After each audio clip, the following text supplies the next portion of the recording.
اور منزل کی پرواہ نہیں کی، منزل ملے گی اور نہیں ملے گی۔ میں اپنے ان دوستوں کو جو اس عرصے میں میرے ساتھ رہے، میں اگر جو لوگ رہے اور ایسے دوست ہیں جو میرے ساتھ چلے، صرف یہ جانتے بھی کچھ چیزیں، یہ سمجھتے بھی، میں آپ سے عرض کرتا ہوں کہ کبھی رات 4 بجے راولا کوٹ سے اگر اکیلے سفر شروع کیا تو کبھی سوچا نہیں، کبھی خوف کا کوئی وہم و گمان ہی نہیں آیا، سیدھا اسلام آباد کو، اسلام آباد سے 1 بجے راولا کوٹ آنا، سیدھا اسلام آباد۔ کسی بڑے سے بڑے جلسے میں اگر اپنی سچ بات کہنی ہے تو کہی، آج بھی کہوں گا لیکن تھوڑا سا گھبراتا بھی ہوں کیونکہ اتنا بڑا جلسہ بھی نہیں دیکھا، اور راولا کوٹ میں اپنے انتخاب کی بات کرتا ہوں۔ تو میں آپ سے عرض کرتا ہوں کہ یہ جو ہمارا سفر ہے، اس سیاسی سفر، اور میں پھر یہ کہوں گا، میں مایوسیت کی سیاست کو بالکل رد بھی نہیں کرتا، میں اس کا زیادہ قائل بھی نہیں۔ میں پھر آپ سے عرض کرتا ہوں کہ سیاست عمل کا نام، جو آدمی جہاں پیدا ہوا ہے اگر اس کا سیاسی عمل ہے اور درست ہے، وہ سب سے بڑا سیاستدان۔ جو بڑے سے بڑے آدمی کے گھر میں پیدا ہوا ہے، اس کا سیاسی عمل نہیں ہے تو وہ کوئی سیاستدان نہیں، اس سے کوئی آدمی پیدائشی سیاستدان نہیں ہوتا۔ ہمارے بارے میں یہ کہا گیا کہ یہ مانوسیت چلا ہے۔ میں اپنے ان دوستوں کو کہتا ہوں کہ مانوسیت جنہوں نے کہا چلا رہے ہیں، وہ آج آپ کی عدالت پہ پیش ہے۔ میں ان کے بارے میں زیادہ بات نہیں کرتا، لیکن میں آپ سے عرض کرتا ہوں، میں اس دفعہ لوگوں کو کہتا رہا کہ میں اور سردار محمد ابراہیم خان صاحب، یہ غلط ہونا چاہیے، سردار محمد ابراہیم خان صاحب اور میں دونوں اکٹھے جیل میں رہے، ہم باپ بیٹا اکٹھے جیل میں رہے، ہم نے جیل میں بھی مانوسیت چلائی ہوئی ہے، اس لیے سیاست میں تو ہمارا حق بنتا ہے۔ میں اس لیے آپ سے عرض کرتا ہوں کہ جو لوگ 1947 اور پھر خصوصاً 19 جولائی 1947 کے حالات سے واقف ہیں، وہ گھر جس میں سردار محمد ابراہیم خان صاحب نے تحریک الحاق پاکستان پیش کی اور پاس کروائی، وہ ان کا اپنا گھر نہیں تھا، وہ ان سے تعلق رکھتے تھے، وہ یہاں سے شاہد صاحب پانی کے بہانے اسٹیج پہ چلا ہے۔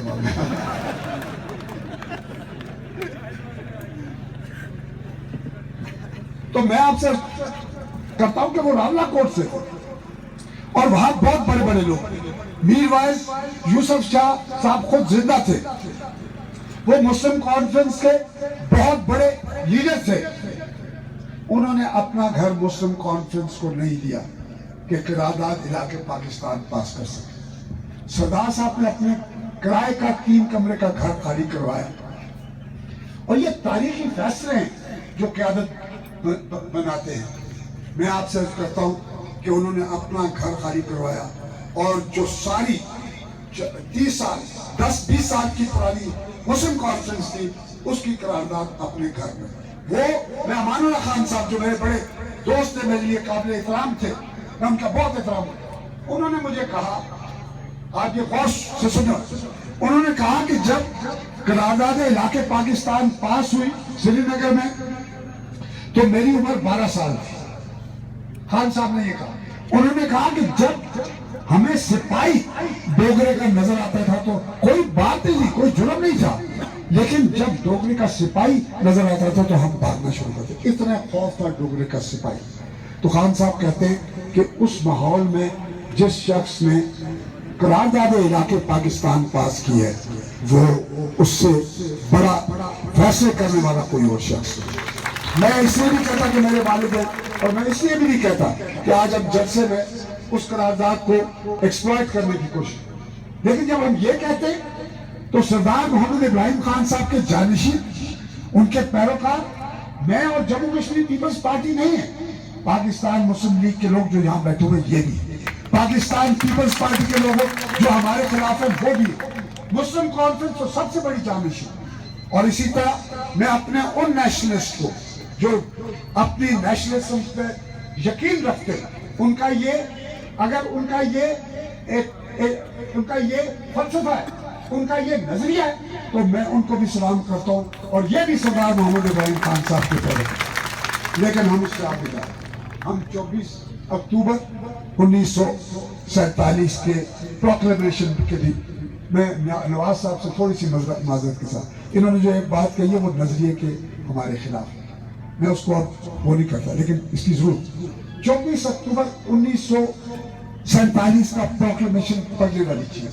میرے دفتر میں اس وقت قائد اعظم کی تصویر کے ساتھ 11 اگست 1947 قائد اعظم کی جو کانسٹیٹیوشن اسمبلی میں تقریر تھی وہ لکھی ہوئی ہے، اور دوسری طرف 24 اکتوبر 1947 کا جو ہے وہ پروکلیمیشن ہے حکومت آزاد کشمیر یہ، اور اس کے بعد 28 اپریل میرے بھائی بات کر 28 اپریل 1949 کا جو آپ آخری دفعہ بند کریں یا باہر چلے جائیں، تو میں آپ سے عرض کرتا ہوں کہ 28 اپریل 1949 کا معاہدہ کراچی جو ہے، معاہدہ کراچی جو ہے، آپ بیٹھ جائیں نا، آپ کام، معاہدہ کراچی جو ہے یہ 3 ڈاکیومنٹس ہیں، اور اس کے بعد ایک اور کی بات کروں گا وہ نون لیگ والوں کو اتنی پسند نہیں آتی، یہ 3 ڈاکیومنٹس ہیں جو ہمارا نظریاتی احساس ہے۔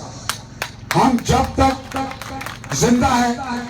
ہمارا سانس چل رہا ہے، ہماری رگوں میں خون ہے، سردار محمد ابراہیم خان کے ماننے والے ہیں، کبھی اس سے غداری نہیں کریں گے، اور چاہے کتنی مشکلات کیوں نہ دیکھیں۔ میں اس لیے جب آپ نام لیتے ہیں میاں نواز شریف صاحب کا، میں ان کا احترام کرتا ہوں، آپ نام لیتے ہیں راجہ فاروق حیدر خان صاحب کا، میں ان کا احترام، لیکن یہ تاریخ ان کی نہیں ہے، یہ تاریخ آپ کی ہے، یہ تاریخ ہماری ہے۔ میں اس لیے آپ سے عرض کرتا ہوں، میں نے اسی جگہ، اتنے لوگ اس دن نہیں تھے جس دن میاں صاحب آئے تھے، اگر ہم نون لیگ والوں کی بات مان لیں تو میاں صاحب والے دن پہ زیادہ لوگ ہونے چاہیے، تو میں اس لیے آپ سے عرض کرتا ہوں، لیکن ہم نے اس دن بھی، میں نے آپ کے سامنے، آدھے لوگ آج بھی ان میں سے یہاں موجود ہوں گے، میں نے اس دن بھی کہا تھا اور آج بھی کہتا ہوں کہ میاں صاحب نہ آپ قائد اعظم ہیں نہ میں سردار محمد ابراہیم خان صاحب، میں ان کی منہ پر یہ بات کہی تھی، میں آج بھی کہتا ہوں، تاریخ دیکھیں، تحریک دیکھیں، ہمارا فلسفہ دیکھیں، تو ہم آج بھی کہتے ہیں کہ ہم ایک تحریک اور تاریخ کے وارث ہیں، اس کو لے کر آگے چلیں، اس لیے موازنہ نہ کرنا شروع کریں۔ میں پھر آپ کو کہتا ہوں موازنہ مت کرنا شروع کریں۔ میں نے آپ سے کہا نا، میں منزل کو آخری چیز سمجھتا ہوں، میں نے آپ سے کہا کہ میں سفر کو اصل قربانی سمجھتا ہوں، اور سفر آپ کو آئرلینڈ کی تاریخ پتہ ہونی، 400 سال کا سفر ہوگی، ہمارا تو ابھی ہے ہی کچھ نہیں، 70 سال کا ہے، انشاءاللہ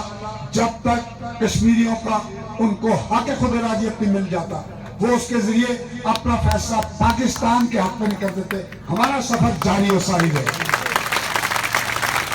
یہاں شناختی کارڈ کی بات ہوئی،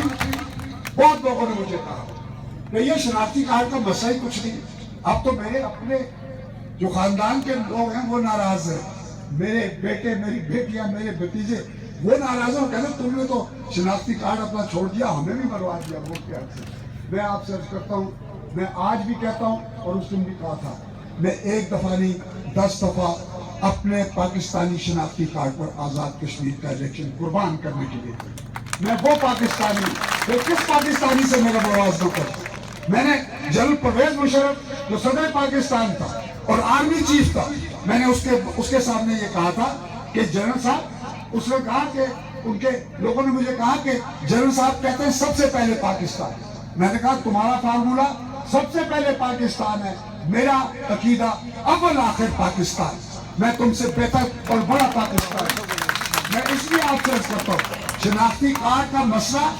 میرے لیے کوئی مسئلہ نہیں تھا، ایک آدمی کو بھیجنا تھا، شناختی کارڈ کا ایڈریس درست کرتا، ایک راولا کوٹ کا، ایک پاکستان کا، اور معاملہ چل جاتا۔ لیکن آج یہ جو لوگ آج یہاں اکٹھے، یہ میں نہیں اکٹھے کر سکتا تھا، یہی کہتے کہ تمہارا کوئی نظریہ نہیں ہے، جس دن تمہیں اپنا الیکشن نظر آیا تو انہوں نے اپنا مستقل ایڈریس چینج کر دیا۔ میں آپ سے عرض کرتا ہوں، میں نے آپ سے کہا پہلے کہ یہ میری پاکستانیت ہے، یہ جو باتیں آپ کرتے ہیں جن کا بھی آپ نام لیتے ہیں یہ پاکستانیت نہیں ہے. میں پھر آپ سے کرتا ہوں, میرے پاس عمران خان صاحب آئے, اس لیے میں آپ کو, انہوں نے آج سے 1997 میں انہوں نے کہا جی آپ میری جماعت میں آئے. میں نے کہا جی میں کیوں آپ کی جماعت میں آؤں؟ انہوں نے کہا میں قائد اعظم کی سیاست چلا رہا ہوں. میں نے کہا قائد اعظم کی سیاست آپ دیکھے تو میں نے بھی نہیں, لیکن میں نے اس کا بڑا بغور اسٹڈی کیا, ان کی ذات کے حوالے سے, ان کی تحریک میں کردار کے حوالے سے. تو میں نے کہا آپ جو کر رہے ہیں یہ کوئی چیز قائد اعظم والی نہیں. میں اس لیے آپ سے کہتا ہوں کہ پاکستان میں جو اس وقت قیادت ہے, میں پھر آپ سے کرتا ہوں کسی کے پیچھے نہیں چلا جا سکتا, ان کے ساتھ چلا جا سکتا ہے, اور وہ بھی میاں محمد نواز شریف کے ساتھ چلا. میں نے آپ سے یہاں کہا, میں نے کہا برابری کی بنیاد پر کرنا ہے تو ٹھیک ہے, برابری کی بنیاد پر آپ کے سامنے. میں نے کہا میری اور آپ, اس کے باوجود کہ ہم اسکول کالج میں اکٹھے پڑھے, میری اور آپ کی سیاسی ہمانگی نہیں ہے. آپ مسلم لیگ ہیں, میں پیپلز پارٹی. میں نے آپ سے کہا کہ محترمہ نے مجھے کہا کہ آپ پیپلز پارٹی ہیں, آپ واپس پیپلز پارٹی میں آ جائیں. میں نے کہا آپ کے ساتھ جو لوگ چل رہے ہیں وہ سب ایک دفعہ پیپلز پارٹی چھوڑ کر گئے. میں واحد آدمی ہوں جس نے پیپلز پارٹی آپ کی چھوڑی, ایک اور بنا دی, اور پیپلز پارٹی کا آج تک نام ہم نے زندہ رکھا. انہوں نے بدنام کیا ہے, ہم نے تو اس کا نام پیدا کیا. میں ایک بات آپ کو بتاتا ہوں, جو بات پتہ نہیں مسلم لیگی میرے دوست یہ اب جا کے بتائیں گے کہ یہ خالد جو ہے یہ خطرناک آدمی ہے, اس کو مجھے محترمہ نے جب میں 2001 میں نے یہ اس لیے آپ کو بتا رہا ہوں, یہ کوئی کہانیاں نہیں ہے, اس کے پیچھے ہماری کنوکشن کمٹمنٹ آپ کو, یہ تقریر بازی نہیں. میں آپ کو جب میں نے 2001 میں پریس کانفرنس کر کے میں نے محترمہ کو, ہم نے پریس کانفرنس کے لیے بتایا کہ ہم آپ کا ایک آؤٹ پٹ ہے, ابھی ان کی حکومت تھی آزاد کشمیر میں, تو انہوں نے شام کو کسی سے پیغام بھیجا کہ مجھے انہوں نے اعتماد میں لیا. میں نے واپس ان کو ٹیلی فون کیا, تو جب میں نے ان کو ٹیلی فون کیا میں نے کہا مجھے آپ سے کوئی شکایت نہیں, مجھے آپ کی جو چیپٹر ہے آزاد کشمیر کا اس سے شکایت ہے. تو انہوں نے کہا چلیں یہ خوشی کی بات ہے, کم سے کم مجھ سے آپ کو کوئی شکایت نہیں. لیکن انہوں نے 2 دن بعد میرے پاس جناب صفدر عباسی صاحب کو بھیجا, اور انہوں نے مجھے یہ کہا کہ خالد میں آپ کو جو ہے وہ اسمبلی میں دیکھنا چاہتی ہوں. اس لیے میری آفر یہ ہے کہ میرے امیدوار, ان کے امیدوار ابھی یہاں موجود ہیں, مطلب اس جلسے میں موجود نہیں ہے, مسلم کانگریس, انہوں نے کہا میرے امیدوار کے کھڑے ہونے سے آپ کو فائدہ ہوتا ہے تو وہ کھڑا ہوگا الیکشن میں, اگر اس کے بیٹھنے سے فائدہ پہنچتا ہے تو وہ الیکشن میں بیٹھ جائے. اگر ہماری مرضی یہ ہے کہ آپ کا الیکشن میں, اب مجھے نہیں پتا محترمہ مجھے کیوں الیکشن میں دیکھنا چاہتی نہیں. آج بھی پیغام یہی ہے میاں نواز شریف صاحب کا کہ میں آپ کو اسمبلی میں دیکھنا چاہتا ہوں. ان کا تو مجھے بات سمجھ میں آئی, وہ بھی فاروق البال ہے اور میں بھی فاروق البال ہوں, میں اور وہ تو کوئی چیز ہمیں مشترکہ ہے, محترمہ کی سمجھ میں نہیں آئی. یہ میں پھر آپ سے کہتا ہوں کہ یہ کوئی کسی کا کمال نہیں, یہ صرف کمال ہے تو جو آپ کی تاریخ ہے, جو آپ کی تحریک ہے, جو 19 جولائی 1947 کو شروع ہوتی ہے, اور آج جب